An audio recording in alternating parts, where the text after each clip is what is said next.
Assalamualaikum warahmatullahi wabarakatuh. Izin memperkenalkan diri, nama saya Wika Khatunisa, biasa dipanggil Wika dengan NIM 2402070 dari program studi pendidikan teknik bangunan. Nah, di sini saya akan membuat video penjelasan mengenai apa itu kolom, yang dimana kolom itu ada kolom utama dan juga maksudnya kolom utama sengkang dan cincin. Nah, di sini saya akan menjelaskan kedua hal tersebut.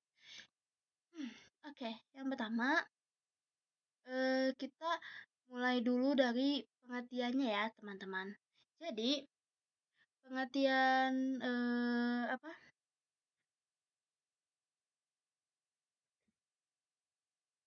Kita searching aja kolom utama.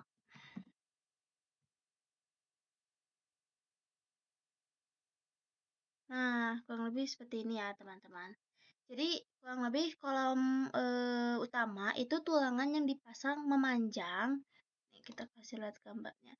Nah, yang dikasih memanjang sejajar dengan sumbu kolom dan berfungsi sebagai penahan gaya tekan serta gaya tarik yang bekerja pada kolom akibat beban struktur. Nah, tulangan utama itu berperan untuk meningkatkan kapasitas kolom dalam menahan beban aksial dan momen lentur sehingga kolom itu dapat bekerja dengan aman sesuai perencanaan awalnya. Nah, mulai dari jumlah, diameter, sama penempatan tulangan utama itu ditentuin berdasarkan hasil perhitungan struktur serta ketentuan yang berlaku. Nah, kita masuk ke kolom cincin sengkang atau sengkang ya. Nah, tulangan cincin atau sengkang ini sengkangnya yang seperti ini teman-teman. Jadi dalam besi ini nih kurang lebih penggambarannya seperti ini ya. Jadi ini tuh yang dimaksud dengan kolomnya dan yang ini tuh untuk sengkangnya. Nah, tulangan cincin atau sengkang itu merupakan tulangan yang dipasang melingkari tulangan utama pada kolom dengan jarak tertentu. Nah, biasanya tuh teman-teman jaraknya tuh macam-macam. Ada yang eh, oh ya, jangankan jaraknya deh, si besarnya juga itu macam-macam. Lihat ada yang seperti ini, ada yang memang bentuknya persegi, ada yang persegi panjang, dan jaraknya itu beragam. Ada yang 20 cm, 15 cm. Nah, disesuaikan dengan kebutuhan. Nah, fungsi utamanya itu, jadi tulangan cincin itu berfungsi untuk meningkatkan mengikat tulangan utama agar tetap pada posisinya selama proses pengecoran. Nah, ini tuh dapat menahan gaya geser yang terjadi pada kolom, serta memberikan kekangan atau confidence pada beton intinya, sehingga itu meningkatkan kekuatan pada daktilitas kolom. Nah, sebelumnya mungkin ada yang belum tahu tentang daktil itu ya. Jadi, daktil itu nih sambil kita searching juga. Sorry, typo. Oh, ternyata di sini gak ada penjelasannya, teman-teman. Sebentar.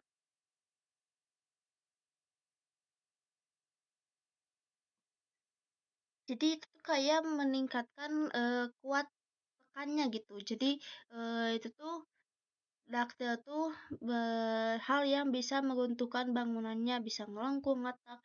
Tahu nggak sih tanda-tanda sebelum runtuh? Nah, kayak gitu.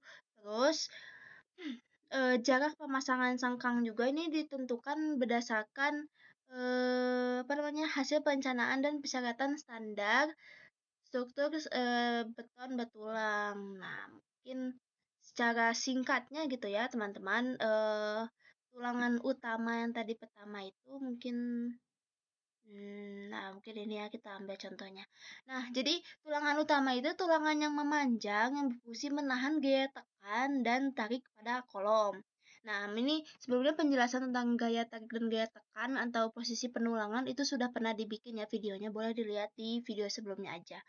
Nah, terus tulangan cincinnya, nih cincin ini, itu fungsinya sebagai pengikatnya yang menahan gaya geser dan mengikat tulangan utama dan juga memberikan kekangan pada beton inti kolom. Kayak gitu teman-teman pengertiannya kurang lebih.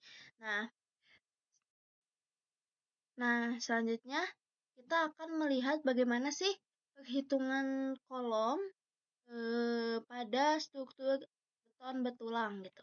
Nah, sebelumnya kan ini saya menjelaskan secara teori ya, teman-teman. Dan untuk pelaksanaannya itu kita menggunakan AutoCAD dan juga ETABS. Nah, di ETABS itu memang fungsinya untuk memasukkan data-data perhitungan tulangan baik plat, kolom, dan juga balok. Nah, di sini saya akan menjelaskan secara baloknya, teman-teman. Jadi, langkah pertama itu kita kan di sini bakal buka etapsnya ya, teman-teman. Nah, untuk filenya itu sebentar ya, saya cari dulu biar nggak lama. Nah, gini teman-teman. Jadi ini saya kasih contohnya yang memang file seperti ini aja ya. Nah, jadi di sini kita kan sudah memasukkan data-data kolom, balok dan juga plat yang dibutuhkan untuk nanti di perhitungan. Nah, kita akan memasukkan data ini dan disimpan sebagai Excel untuk melihat hasil dari hasil dari perhitungannya.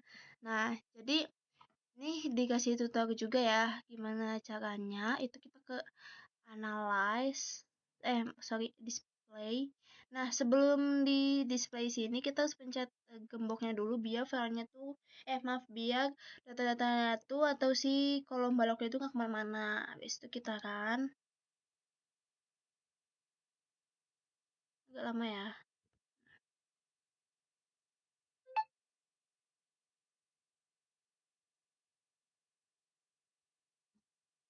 Sebentar.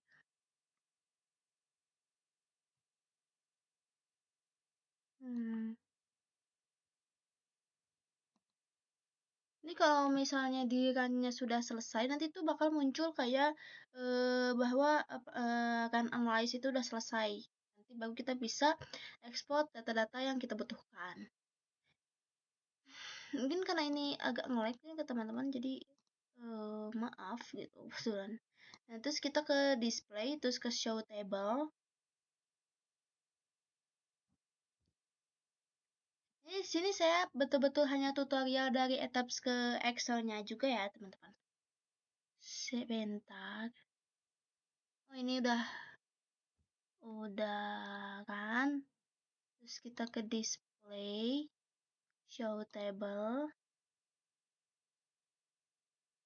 Nah, ini kan di sini ada analyze result dan juga model definition. Nah, kita masukin itu yang analyze result, kita masukin run, join, element, structure, dan di sini tuh nanti bisa nanti sama teman-teman tuh bisa di oke-okein lagi. Nah, di sini kita butuh yang apa? Butuh yang kolom, butuh yang balok, dan lain-lain. Jadi kita masukin, habis itu nanti kita oke, terus ini secara garis besar aja ya teman-teman. Nah, udah gitu nih. Ini kan udah ada ya sebetulnya tabelnya, tapi ini tuh belum dalam bentuk Excel teman-teman. Nah, kalau misalnya udah gitu, tinggal kita ke file, terus export, terus tuh Excel. Seperti itu, nanti Excelnya akan langsung muncul sendiri teman-teman. Gitu, oke. Kurang lebih seperti itu ya. Contoh yang dari etaps bagaimana import ke apa namanya? Ke Excel-nya. Nah, ini nih langsung muncul nih. Gini, oke. Setelah dari sini, kita kan tadi sudah mendapatkan ya data-data eh data-data perhitungan yang sudah dimasukkan ke Excel.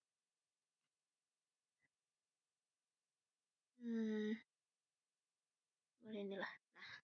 Kan sudah ada ya data-datanya yang kita masukin ke Excel. Nah, ini kan kita tahu ya kita akan mencari apa dan menghitung seperti apa. Nah, nanti tuh kita juga bakalan menghitung atau memasukkannya ke dalam sini, teman-teman. Jadi, ini tuh adalah hitungannya yang akan kita masukkan ke dalam beton betulang, di mana di sini tuh sudah ada semuanya. Ini bentuk kolom ya. Di sini tuh udah ada semuanya, mulai dari titik awal, titik akhir, sampai ke panjang baloknya sendiri. Untuk pengertian dari PFC, MCF, dan MFC itu untuk PFC itu adalah PU control failure, iya. Jadi ini tuh di mana kondisi gaya aksial itu lebih dominan untuk mengkontrol desain kolom. Jadi ini tuh intinya paling utamanya lah teman-teman. Nah, terus di sini juga ada MCF. MCF itu adalah Moment Control Failure. Nah, di mana kondisi ini tuh adalah momen lentur yaitu MU dan ini tuh lebih dominan untuk mengkontrol desain kolomnya. Jadi sama-sama dominan tapi untuk penggunaannya itu beda ya. Jadi untuk yang PCF itu untuk ke gaya aksial tekannya yang PU dan MCF itu untuk momen lenturnya yang MU. Dan untuk MFC itu moment and force control di mana kondisi itu tuh merupakan gaya aksial dan momen lentur yang sama-sama berpengaruh dalam mengontrol desain kolom. Kayak gitu, teman-teman. Jadi, eh data-data di sini tuh dimasukkan dari sebentar, dimasukkan dalam Excel. Saya lupa nyimpan Excel di mana, tapi sebentar saya cari dulu. Nah, jadi nanti tuh si nilai-nilai ini tuh dimasukkan dari data yang terbesarnya, teman-teman. Seperti di laporan, sebentar ya. Mana laporannya? Nah, nanti tuh perhitungannya itu akan dimasukkan sesuai dengan data-data yang terbesarnya. Nah, di saya tuh pakai datanya yang terbesarnya itu yang kolom C49. Kayak gitu. Nah, ini dilihat ya. Tuh, yang terbesarnya berapa, itu yang akan dimasukkan ke dalam data-datanya. Seperti itu, teman-teman. Nah, ini adalah perhitungan tulangannya. Tabel tulangannya itu ada juga di sini. Sebentar. Ini ada juga di sini. Nih. Oh ya, tadi belum beres ya penjelasannya untuk yang F aksen C itu, F aksen C dan FY itu merupakan apa ya? Aturan, teman-teman. Jadi itu tuh memang sudah ada dari aturannya dan untuk faktor reduksi dan aksial itu juga ada dan untuk ini tuh disesuaikan sama kebutuhan teman-teman. Kayak gitu. Nah, untuk di dalam laporannya sendiri, saya menuliskannya seperti ini ya, teman-teman. Di sini ada tabel analisis tulangan sengkangnya di sini, dan ini tabel tulangan sengkang kolomnya. Nah, nanti juga akan ada namanya gambar penulangan kolom, teman-teman. Nah, ini gambar penulangan kolomnya kurang lebih seperti ini. Jadi, disesuaikan sama kebutuhan dari kolomnya sendiri. Nah, kurang lebih saya diameternya seperti ini. Ini ada jarak sengkangnya itu kurang lebih ini panjangnya baloknya itu maaf, kolomnya itu 3 meter. Nah, di 3 meter ini tuh diameter besinya itu 16, terus jaraknya itu 10 dibagi menjadi 10 segmen. Kayak gitu, teman-teman. Nah, ini tuh gambar momen-momennya. Jadi di atap juga nanti bakal dimasukin momen-momennya, teman-teman. Kayak gitu. Ini untuk yang kolom. Oke, segitu dia penjelasan mengenai kolom dari saya. Mohon maaf apabila ada kesalahan. Semoga dimaklumi. Wassalamualaikum warahmatullahi wabarakatuh.